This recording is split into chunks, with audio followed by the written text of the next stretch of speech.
任弟，你要的人我给你带来了，赶紧把郭鹏放了。在我们的人上来之前，你有几分钟的时间，他随你怎么处置。就是因为你，他们才会把小郭当成郭鹏给绑架了。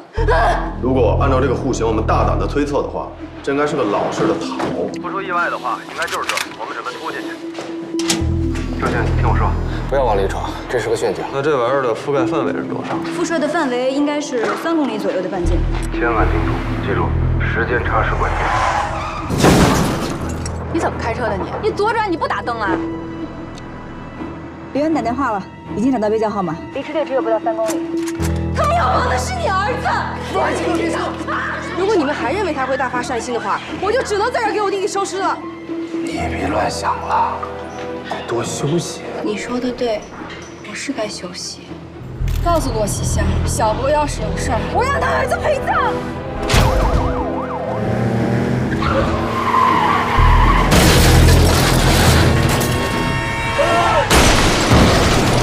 儿子怎么样？他不行了。就说任波一直在抢救，还处于昏迷当中。你为什么要骗我？你弟弟不会再活过来了，我都记起来了。郭鹏的帽子不是我戴在你弟弟头上的。之前白天那个人，不是你呀。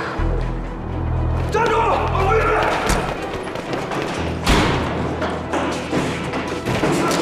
这次去江州核查案子，但更重要的是查一下这个安藤，那是我有熟人能搞定的。哦，对了，刘英在地下车库的2层等你。出事了，他被周迅盯上了。就按之前商量好的。一旦出现这种情况，立刻切断所有的联系。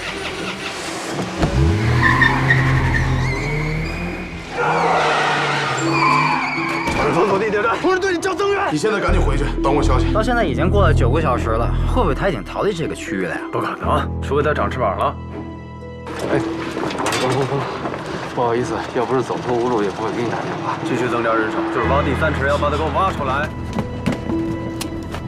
千万别乱动啊！关宏宇，我不可能让你每回都跑掉的。我这边出了点事儿，首先就是你要寸步不离的跟着老关，最后就是你们2个要开一个房间。不就是想盯着我吗？昨天你半道上截下了叶方舟，跟着我和关宏宇的，恐怕不止他一个人。谁让你身后那个人？那还有谁啊？不清楚，但肯定是有人在帮他。出来吧，等会儿周迅来了，而且是个高手。为什么要帮我？是你们的直属。你好，我们是从京港来的，我们是想找您调查和核实点事儿。董先生，您这方面挺有品位啊。您别看我收藏红酒，但是我却不怎么喝。你知道现在一瓶82年的拉菲酒市价多少钱吗？不会低于5万，61年的就更贵了，差不多得30万块钱吧。关老师，屋里好像什么都没有少。少了这个。虽然现在没有任何直接的证据，但是通过我们走访董前发现的疑点，再加上他事后莫名其妙就失踪了，我觉得这事儿有必要继续调查下去。那你需要我们怎么配合？要不你把那个胡强给押过来吧。这该往哪边走啊？都看见车了。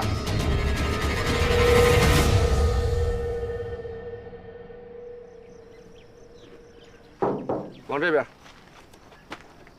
哇，关老师，这路面上连轮胎的痕迹都看不出来，您居然看什么轮胎印啊？都看见车了。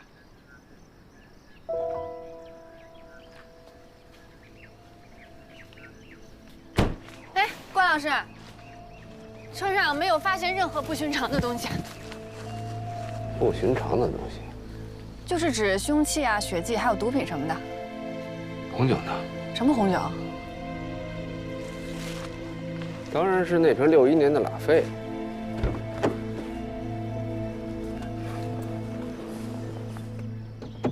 这钥匙插着，怎么仪表盘不亮啊？没油了吗？大灯开着呢。这电瓶没电了？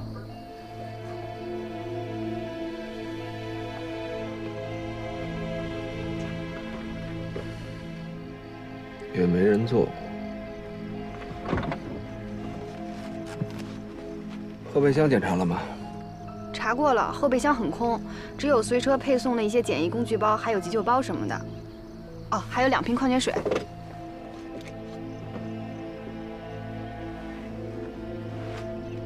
这是个望远镜。记住了，以后在描述这种东西的时候，叫它具备测距功能的单筒望远镜。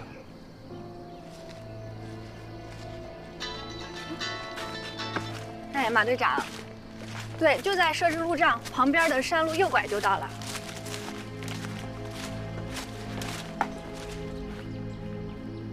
关老师，马队长就要到了，您看是不是先？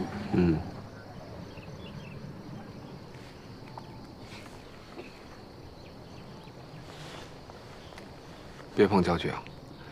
现在焦距固定在800米左右。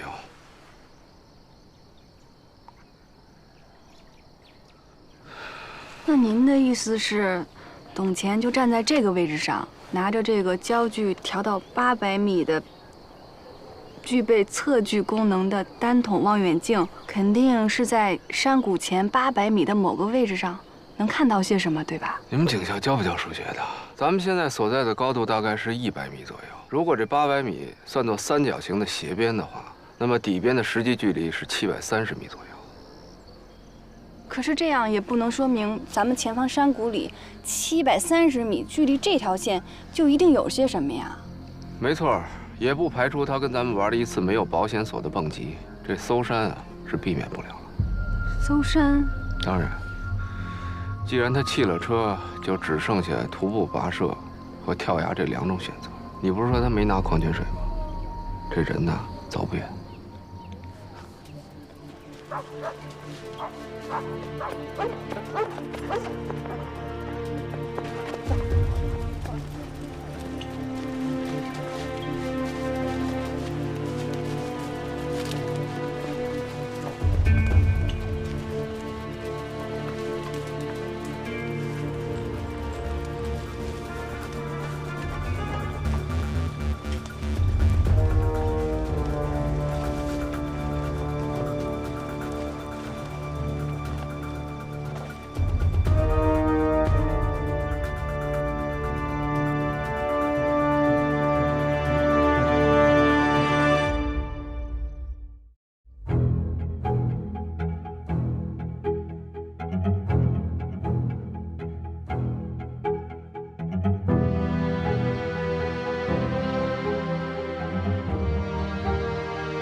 快吃点啊！怎么？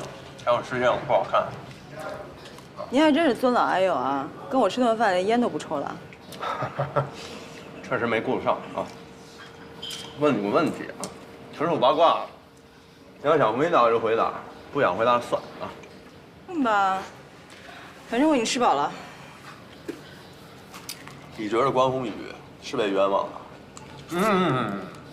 哎，不是这问题啊，你肯定觉得他被冤枉。我想知道的是，你之所以觉得他被冤枉，除了感情之外，还有没有其他原因？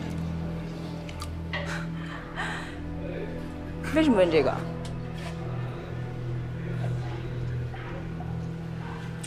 在调查的时候，你说你跟他分手了，那你现在怀孕，很矛盾啊。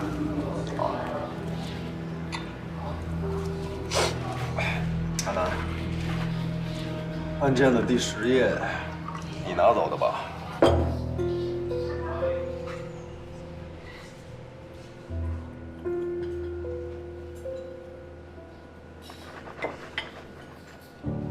你好，请慢用。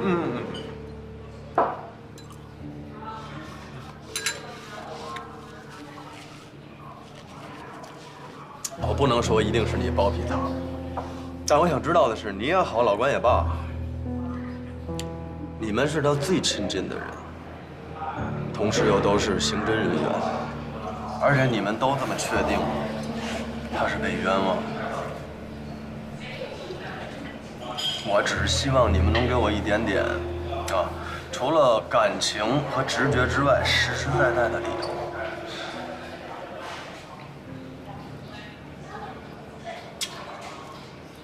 哼，说来也可笑了。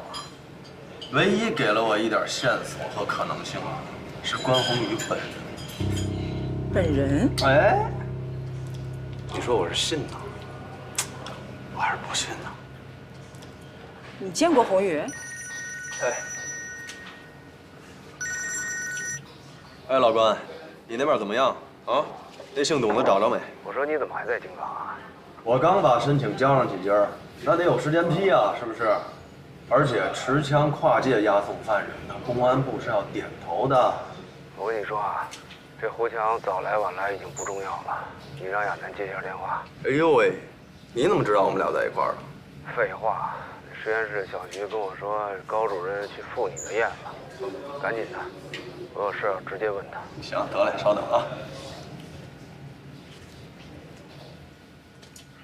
喂，关队，你你怎么样？挺好吧？啊，我没事儿，就是想听一下你的声音。你们俩都挺好吧？你放心吧，我琢磨这周巡再鸡贼，也不至于监听自己的电话吧。我一切都好，就是这案子出了点状况。等一会儿你可以跟周云说，我就是因为这事儿给你打的电话啊。哦，你是说你找到董钱的尸体了？啊，没错。不过不是董钱的，而且不止一具呢。这我不管，发电机也行，发电车也行，总之先给我支起急闪灯来，而且搜索工作绝对不能中断。谁知道现场还会发现什么？对，立刻去办。这蚊子也太多了。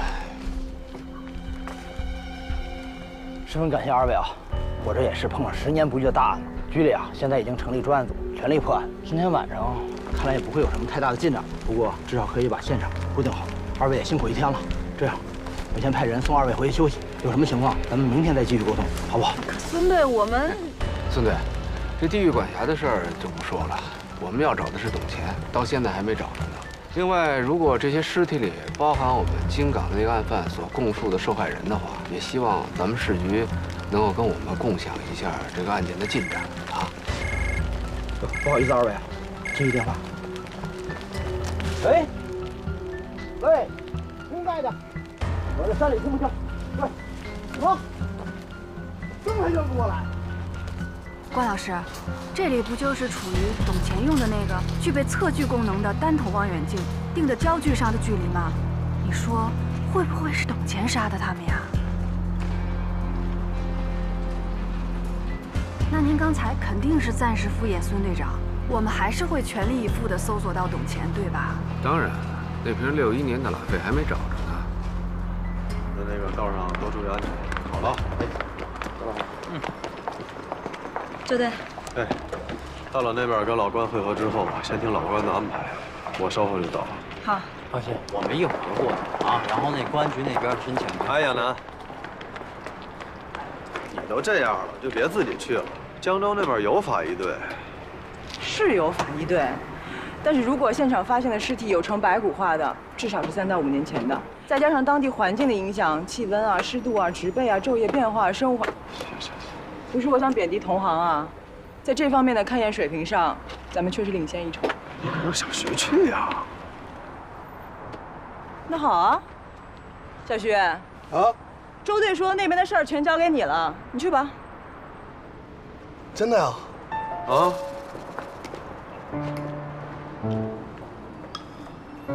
不行，周队，我哪能行啊？不行，高主任，我是不行。不行啊？不行。行了，你之前不是刚跟我说过吗？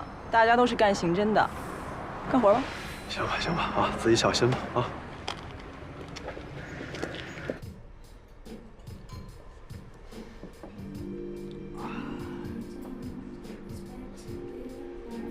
你看，来点啊。要不你就再来一个花生牛奶。不用了，我吃花生过敏，一吃就长痘痘。啊？什么？过敏？遗传吧？啊？那倒不是，我父母都不这样，就我这样。哎，我跟你说啊，周巡这孙子太不像话了。他以为他干什么我不知道，可这案子破的我实在是郁闷。哎，不管怎么说，你是信任我的，对不对，书童？当然了，关老师，我肯定是最信任您的。别关老师的，听着生分。咱们现在是工作以外的时间，叫我哥。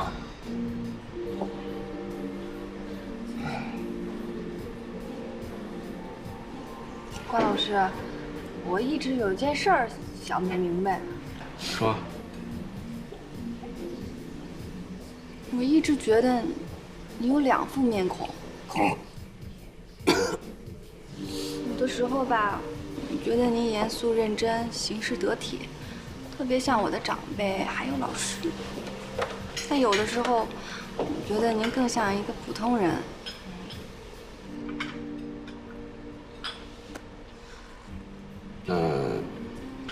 你更喜欢哪一个啊？关老师，我先上个洗手间。哎，你知道吗，叔叔？我早就想告诉你了，只有你能看见我的另一个。关老师，我队里增援就要到了。关老师，我先回宾馆写报告了。哎，我等会儿回去陪你啊。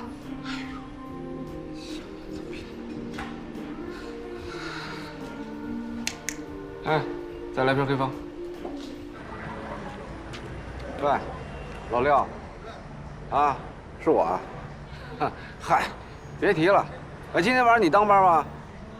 啊，行，正好我过去找你帮个小忙。啊，对，还给你带了瓶酒啊。啊，一会儿见。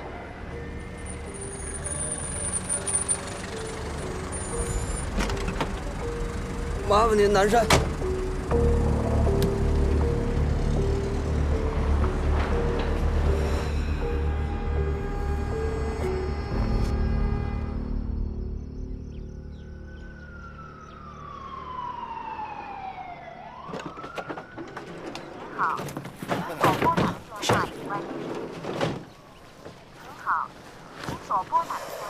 关老师的手机还是处于关机状态。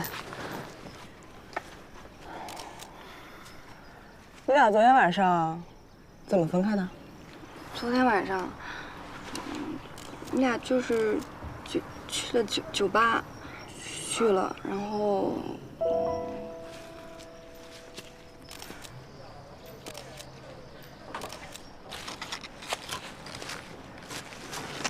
昨天晚上怎么着人家小姑娘了？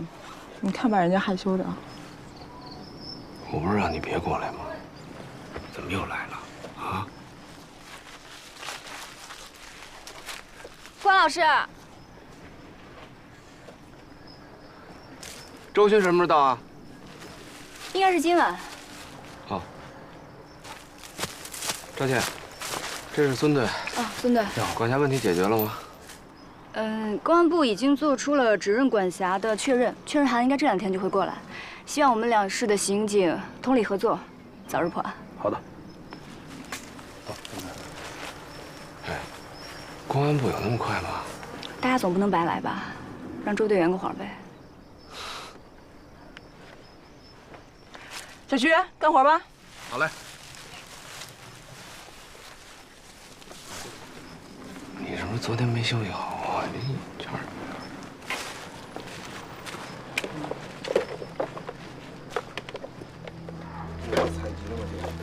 暂时没有。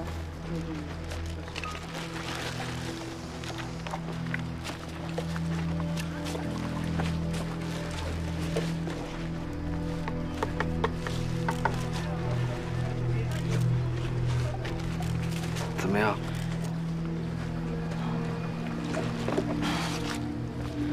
这5名被害人的死亡时间大概分布在4年间，死亡时间相应递进。第一具已经完全呈白骨化，根据技术队对衣物腐化程度的鉴定来推测，死亡时间应该在4年前。第二具虽然也呈白骨化，但是从骨盆位置、蛆虫的生长周期以及骨质风化的情况来推测，死亡时间相对更近一些，大概在3年前。第4具已经完全呈液化状态了，你看见尸体全身遍布那层绿色的东西了吗？那个是脂肪腐败之后转化成为的尸蜡。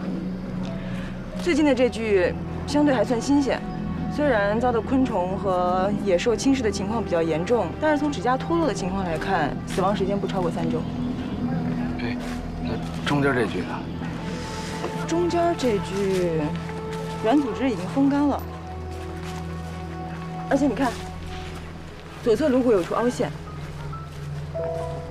凹陷，这是胡强敲死那个？准确的表述要去掉那个“死”字儿。被害人舌骨断裂，更像是被勒死的。难道胡强把他干倒了，另外有人杀了他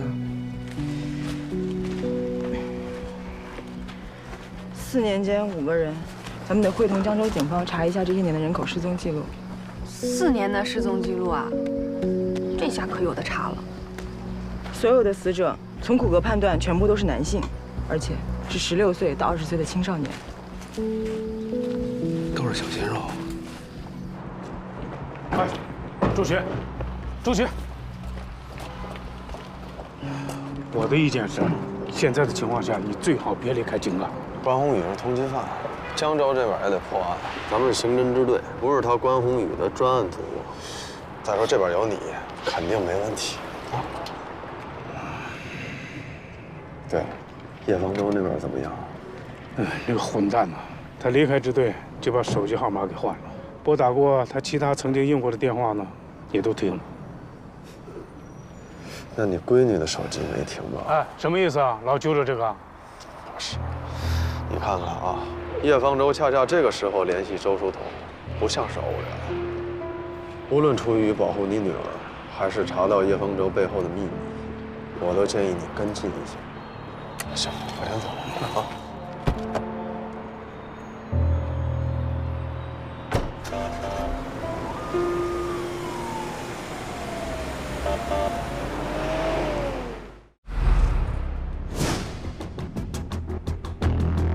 老周，没有啊？我有办法。我被拉进了一个500人的单身群，约定好了，谁结了婚就要退群。3年后，我当了群主。他刚才说什么？他说他是群主。他是群主啊？他当了群主了。超搞笑的视频，超恶搞的段子，和脑洞大开神评论、神套路，尽在最右 APP。没事儿，千万别下最右 APP。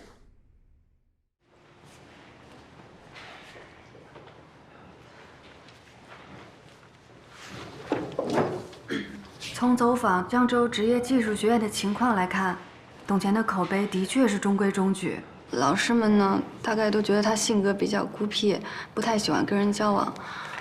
学生们反映的也大多都是，什么照本宣科啊，作业布置的有点多，诸如此类的，都是什么没有价值的事儿。不过说到底，他也的确没有什么任何出格逾矩或者什么牵扯违法犯罪的行为。赵倩，从我们委托沈阳铁西支队走访的情况来看，董乾在永旺化工厂任职期间，曾有过不止1次猥亵甚至是性侵男性青年职工的劣迹。不过这类事情呢，一是比较尴尬，当事人也未必愿意闹大；再者，从法律上的界定来说，相对模糊，所以最严重的一次也不过是按违纪给了个处分。怎么还有这样的人呢？再后来，化工厂发生泄漏。包括董乾在内，在岗职工幸存的一共有6名，每个人赔偿金是27万。董乾拿了赔偿之后，就离职迁居到这儿了。27万？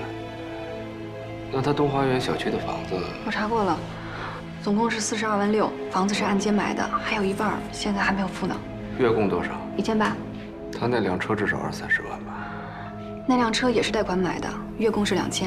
等会儿，他在学校的工资是多少？这个呀，我问一下。好话不嫌多，你继续忽悠江州的警方，让他们抓紧找这个董钱。无论如何，先把人找出来。好。董钱在技校的工资，再加上津贴补贴，总共每个月能拿到4600，但是刨去他3险1金，还有7七8八的，他只能拿到手的也就3000出头而已。然后他还要每个月交3800的贷款。然后他还有闲钱去古玩城淘货。别忘了，还有拉菲。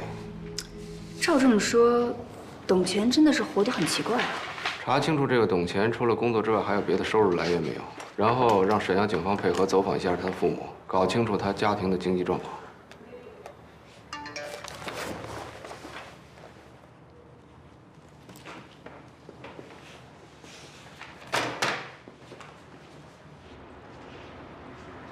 哎，方便吗？没问题，你说。您等一下。喂，侯宇，周巡已经带着押运车过去了，不出意外的话，今天晚上就会到，到时候你就更难脱身了。放心吧，昨天晚上我已经找机会去了一趟南山军区，中间环节我就不说了。跟我接洽的是我当年非常可靠的一个战友。总之，这个安婷曾在南山军区武警部队服役多年，后来弄丢了一批报废枪支，被送上了军事法庭，但是证据不足，所以没有定罪。但最后还是被开除了。这个安婷本是山西大同人，父亲早年病逝，母亲患老年痴呆症，现在还在大同一家养老院。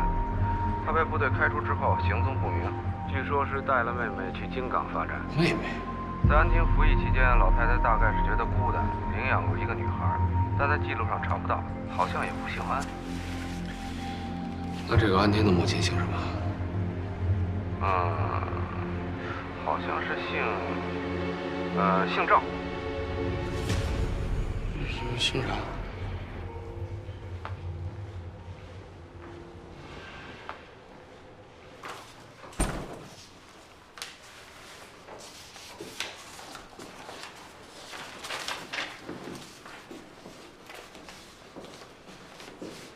哦，对了，小徐。哎，小周好像找你呢。好，我去看看。对。怎么样？结果出来了吗？1号被害人，他在肋骨下方我们发现了多处刀痕，经过初步诊断是遭利器戳刺致死的。2号被害人的刀痕在颈椎前方，也就是说很有可能被一刀戳穿了脖子。3号跟4号被害人很像，都是遭勒颈致死的。去除表面的湿蜡之后，我们甚至还能模糊地看到颈侧的勒痕。5号被害人是被溺死的，我们在肺腔提取的水质样品。怎么老觉得跟你一本正经的聊案子那么搞笑呢？什么意思啊？是不是觉得我改邪归正以后，这魅力值大减呢？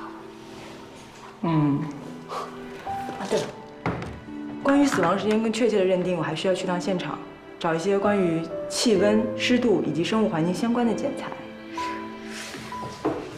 既然您来了，能不能陪我去趟现场啊？我想来也拦不住啊！哎，你得注意一下身体。知道。关老师，周书彤没找我呀？是吗？那可能我听错了吧？没事，你先忙吧。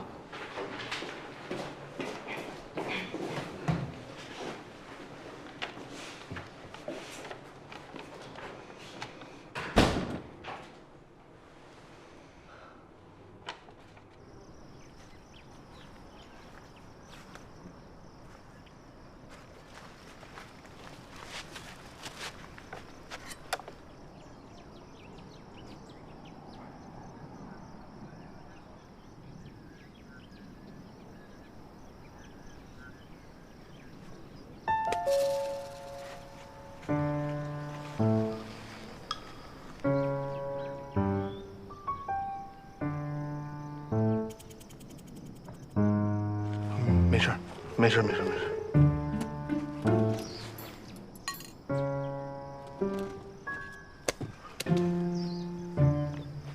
姐，有东西砸着我了。没事儿。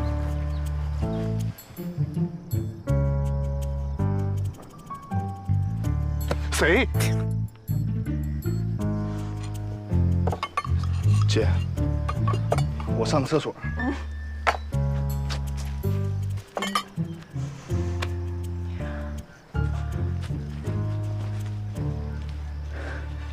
你干嘛？没听见人说吗？要上厕所，这多恶心！你要累就歇会儿。王老师，从董前东花园小区的走访情况来看，物业、保安还有同楼的居民都不止一次发现董前时不时的就带一些男性青年回家，但他因为是老师，所以大家以为他带学生回去补课呢，也就没有多想。但谁能想到？是，这个从现场情况来看呢，犯罪嫌疑人很可能是董前，但也不能视为我们就掌握了确凿的证据。但是冷却期和被害方式都不一样的话，那关老师您是怎么确定的呢？是这样啊，我跟你说，这连环杀手不等同于疯子，有时候谋杀行为只是在实施某种犯罪的结果的延伸，也就是说，这凶手在行凶的时候未必就真的想置被害人于死地，但结果被害人死了。你看那第一具尸体，他是遭利器反复戳刺致死的。哦，那您的意思是，第一名被害人很可能是跟凶手在发生暴力冲突的时候被杀死的。第二具尸体呢，也是遭利器戳刺致死，但手法就利索很多了。颈部一刀毙命，凶手的手法进步太多了。但是利器所造成的开创性伤口会造成大面积的失血，其实对于他清理现场会很麻烦的。所以凶手就改用勒杀或者其他不见血的方式作案，而最后一名嫌疑人溺死的。这样看来，凶手的作案手法越来越成熟了。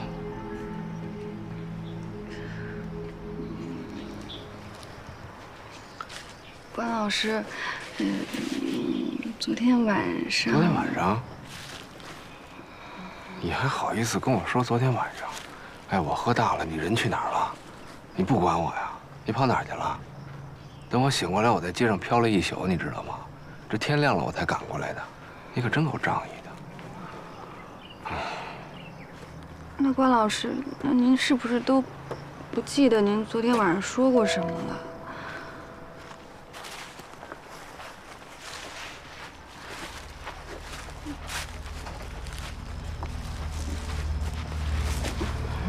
关老师，其实我昨天晚上就想告诉您，太阳出来了，你看得清楚那片树林吗？什么树长那样？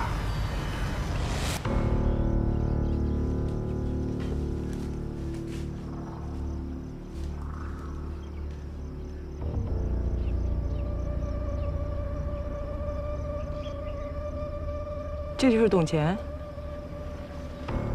对。他怎么自杀了？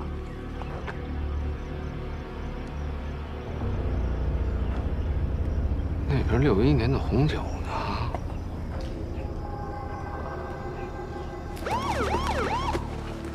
来，快一点，快点。小心头。慢点。来，姐。灯。兄弟。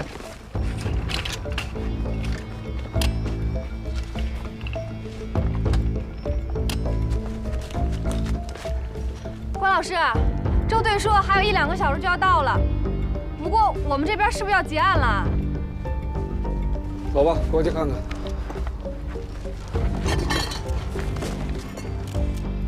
刚刚测了吗？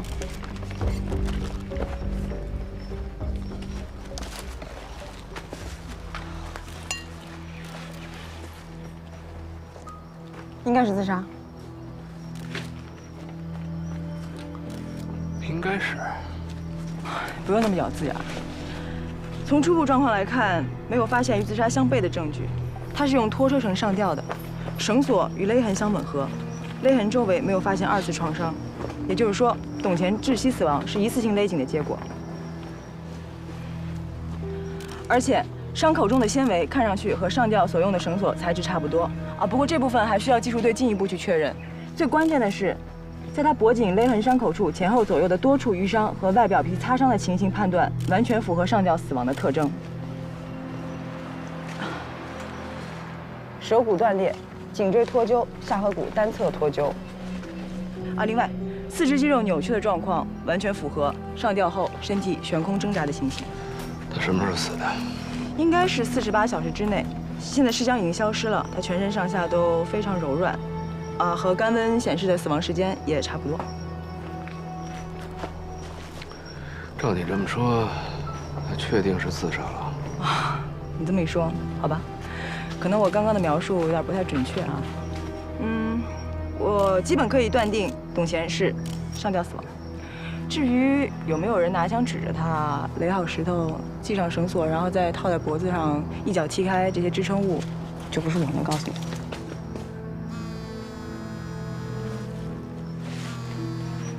小周，来帮我扶下灯。哦，谢谢啊。你确定他是上吊死亡的吗？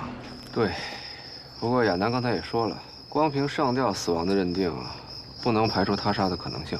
即便是在被威胁的情况下，要想让一个人乖乖地完成上吊、自杀等一系列步骤，也难免会出差错。现场的吻合度不会那么高，是吗？怎么了？说不上来，反正就是觉得有点怪怪的。你可以说来听听。有时候直觉，并不是没有任何现象或证据做依托的。你也许还没有掌握对于线索的整理和归类，但结论并不一定是错的。是这样啊，董乾消失以后呢，我们按照正常的搜索逻辑找到了他的车，然后从他车里找到了一个单筒望远镜，上面定焦的距离刚好让我们找到了一地的尸体，然后从抛尸现场回望，又很容易地找到了董乾上吊的地方，这一切都太顺利了，我觉得好像哪儿不大对头。你拿到那个望远镜的时候戴手套了吗？当然戴了。那个望远镜是什么材质做的？金属、复合塑料还是橡胶？上面有没有喷涂？这个你查一下是什么材质做的。如果是常规的材料，上面应该有指纹。哎，你的意思是说，那镜头上可能有别人的指纹？重点是，那上面到底有没有指纹？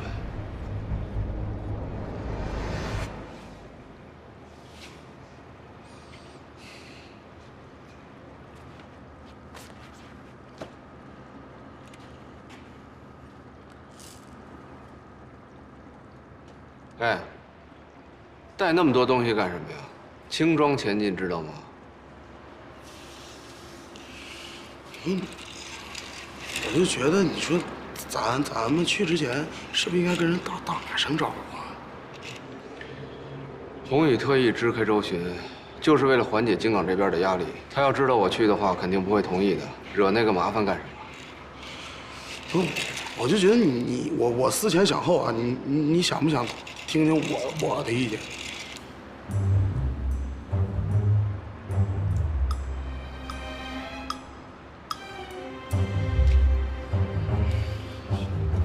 多呀。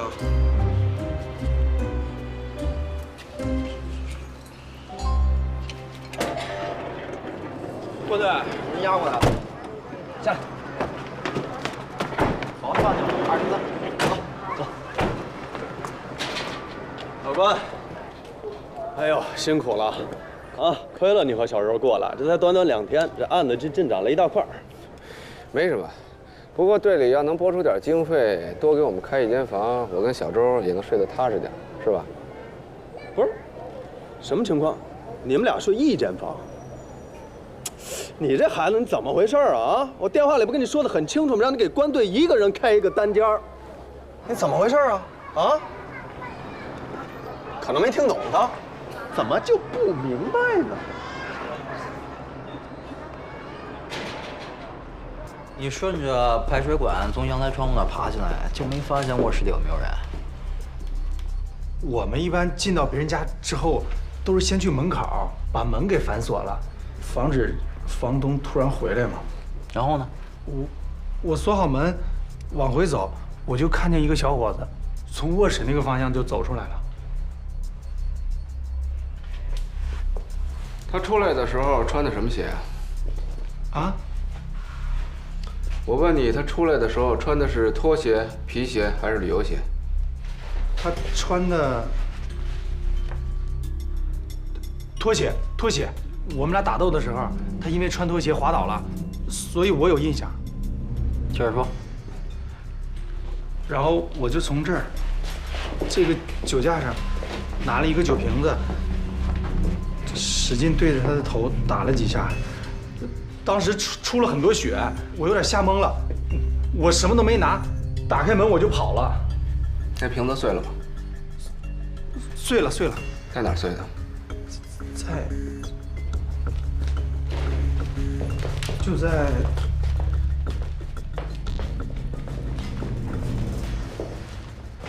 大概就这儿。他当时怎么躺的呀？头朝哪儿，脚朝哪儿？躺下给我看看。他当时头朝这边，就这样。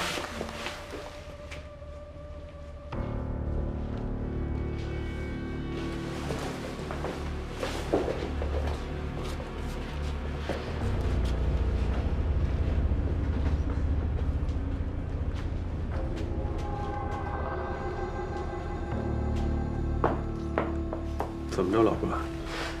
觉得地板被换过？我看这地板缝隙之间颜色差不太多，应该没被调换过吧？王啊，把技术队叫来，把地板全给我撬了。得嘞。朱队，这是我们总队的李队长，新来的朱队。李队长，你好。你好，请坐吧。哎，好。我们沿着江州职业技术学院的方向跟进调查，发现最近遇害的4号、5号被害人啊，都是该校辍学的学生。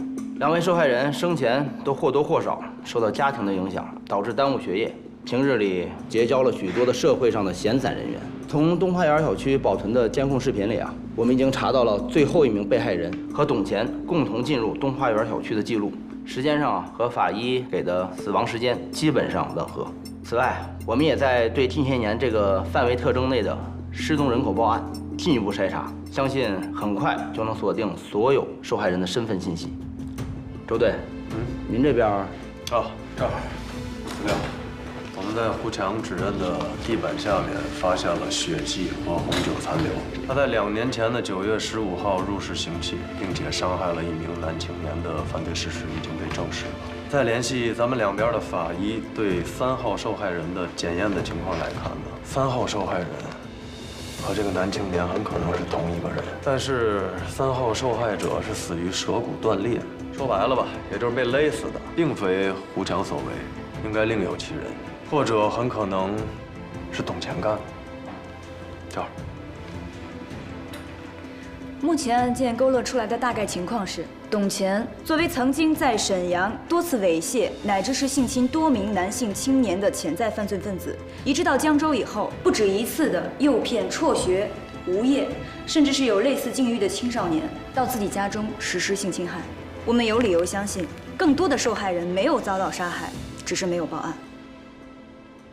哦，另外那个，我们官队认为这个案子还有一些疑点，官队。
夜的